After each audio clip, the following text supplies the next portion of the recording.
La mujer que se aparece en el Cerro de la Silla en Nuevo León. Hola Pepe, saludos desde Monterrey, Nuevo León. Mi nombre es Alejandro.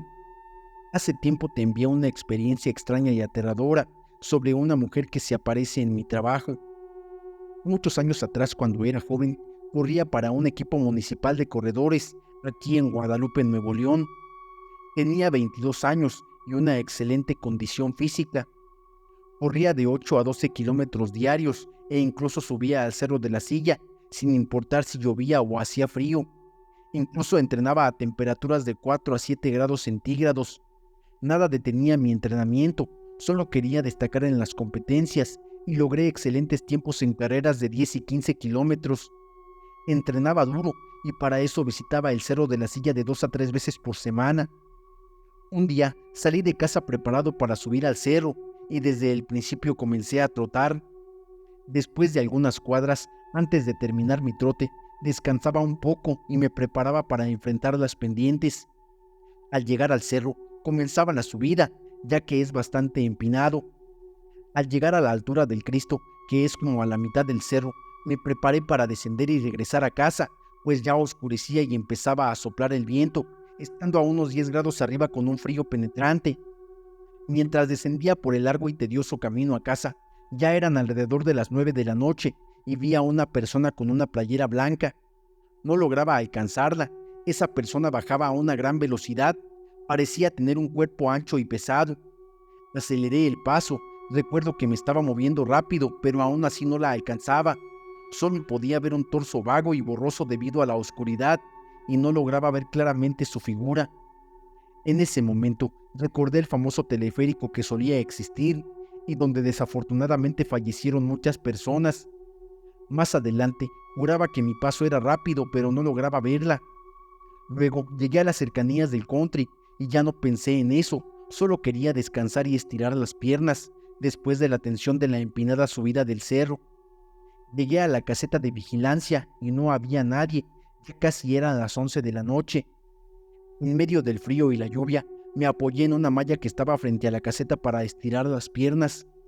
En ese momento pude ver hacia abajo y desde ahí se podía ver un arroyo que descendía desde el cerro.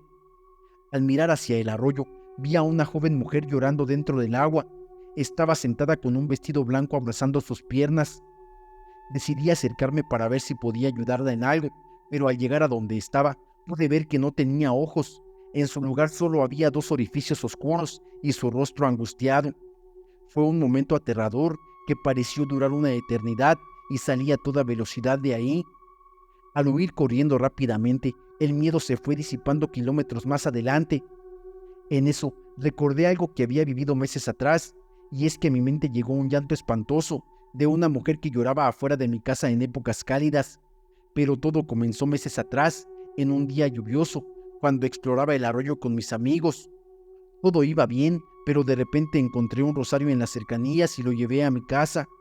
Lo colgué en la puerta de la cocina, pero con el pasar de los días por las noches y madrugadas, se comenzó a escuchar un leve llanto de una mujer y a veces podía verla con una túnica blanca.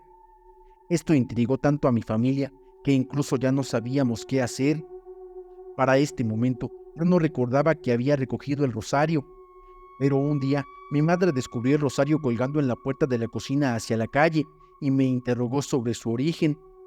Con timidez, confesé que lo había encontrado en el arroyo que descendía del cerro, a lo que mi madre me dijo que tenía que regresarlo a donde lo había encontrado, ya que seguramente eso era lo que atraía al espíritu atormentado. Cumplí su deseo de devolverlo a su lugar de origen esa misma noche, a pesar de la oscuridad, y dejaron de suceder esas situaciones paranormales. Al recordar desde el principio, me di cuenta de que la misma mujer que se me había aparecido cerca de la malla seguramente quería verificar que había devuelto el rosario. Algo desapareció a una niña dentro de una casa. Hola Pepe, es un gusto saludarte. Mi familia y yo siempre estamos atentos a tus relatos. Todas las noches mientras hago mis labores de la casa después de trabajar pongo tus historias. En esta ocasión tengo una historia mucho más aterradora que la primera que te envié. Aunque yo no lo viví personalmente, sino mi ahijada de apenas 8 meses de edad. Te pondré en contexto, ya que esto ocurrió hace 17 años en la casa de mi comadre, en Venezuela. Mi comadre Alondra y yo siempre fuimos mejores amigas y seguimos siéndolo. Ella tiene una casa que era la de sus padres, muy grande de 2 plantas.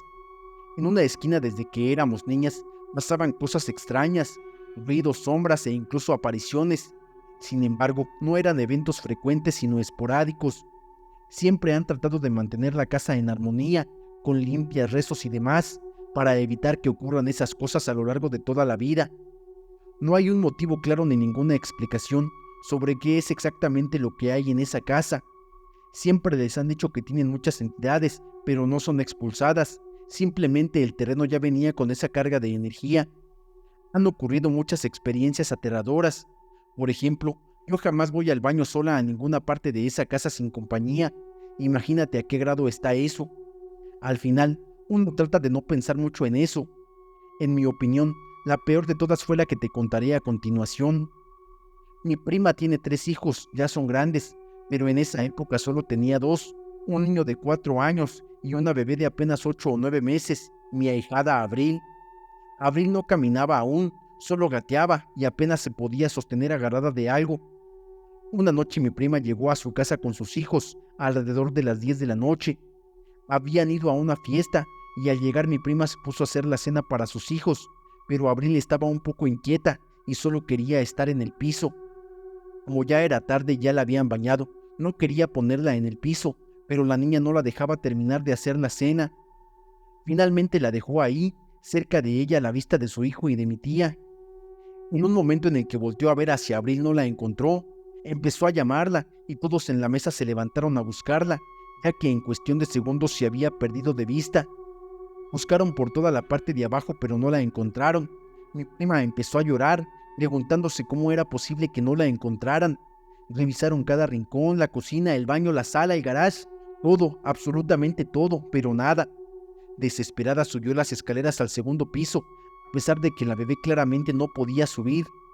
Corrió hacia arriba, donde las luces estaban apagadas, ya que no las había encendido después de regresar de la fiesta. Encendió la luz de una sala de estar en la parte de arriba y abrió cada una de las puertas de las 3 habitaciones, llamando a Abril, pero no obteniendo respuesta. Fue al balcón que tenía llave y estaba cerrado, pero de igual forma lo abrió y recorrió todo sin encontrar a la niña. Mi prima cuenta que las piernas no le daban para seguir corriendo, lloraba tanto que se sentía angustiada, al igual que su madre y sus otros hijos corrían por el resto de la casa también llorando. Era inconcebible, ya que la casa estaba totalmente cerrada, con mucha seguridad en todas las puertas. Decidieron bajar y continuaron buscando. Cuando mi prima estaba a punto de llamar a la policía por la angustia que sentía, decidió volver a subir, corriendo por toda la casa como una loca. Al abrir nuevamente la puerta de la habitación de mi tía y encender la luz, ahí estaba la niña, en medio de la cama, sentada con las piernas estiradas en silencio, como si fuera una muñeca de adorno, colocada en el centro de la cama. Lo más extraño es que la puerta estaba cerrada y Abril apenas podía gatear, por lo que era imposible que subiera las escaleras, abriera la puerta y subiera a la cama. Además, la cama era muy alta, tanto que para sentarse se debía dar un pequeño salto. Mi prima quedó totalmente paralizada, la tomó en brazos y todos permanecieron en silencio por un momento, pensando en cómo había llegado ahí. Él la había subido y qué podría haberle pasado durante el tiempo que estuvieron buscándola. La niña estaba bien sin quejarse y en perfectas condiciones. Esa noche mi prima no pudo dormir, pensando en quién pudo haberla llevado ahí.